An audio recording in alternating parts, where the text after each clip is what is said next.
Good evening. I'm Matt Forgotson. I'm Cheryl's husband and Zachary and Benny's father. Now, we joined Scarsdale Synagogue shortly after COVID catapulted us from New York City into a life we never could have imagined, but are so grateful for here in Scarsdale. Rabbi Brown, Cantor Becker, Fawn Jody, and many others eased our transition immeasurably by offering access to a spiritual community aligned with our values. 1 year ago, we were gripped by unspeakable tragedy on October the 7th. Over 1,200 Israelis, substantially all Jews, murdered in cold blood. They didn't pass away. Terrorists murdered them. Many young, fresh faces at a concert celebrating peace. Hundreds more were taken hostage, literally dragged asunder from daylight into darkness. The barbarity streamed live on social media. Many cried, others were numb, still others cheered. Since then, I have pinballed from hope to despair to joy countless times. Professional mediators are working hard to bring our hostages home, but a durable peace, let alone a deal, seemed pretty far away. It's all just exhausting. And if I'm exhausted, imagine how the families must feel.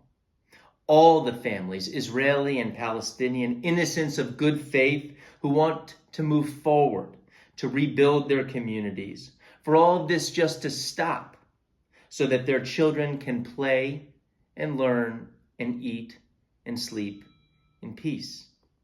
Good people who live for the future. Faced with tragedy, our leaders often assure us that those who perished did not die in vain. I've always struggled with this assurance. Isn't any life cut short a tragedy? It is. It has to be. But I've gotten some clarity over the past year. Perspective is blunt. It doesn't even say hello. It gets right to the point.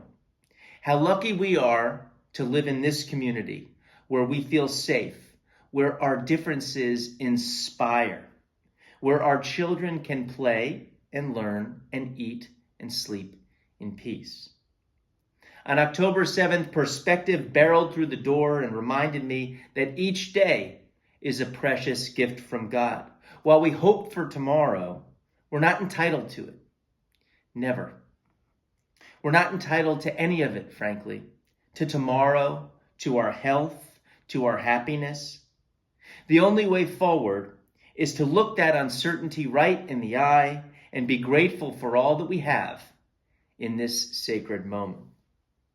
I hope to hold on to this feeling for as long as I can, to instill it in our boys, to appreciate that kindness and peace and understanding have always been and will always be free.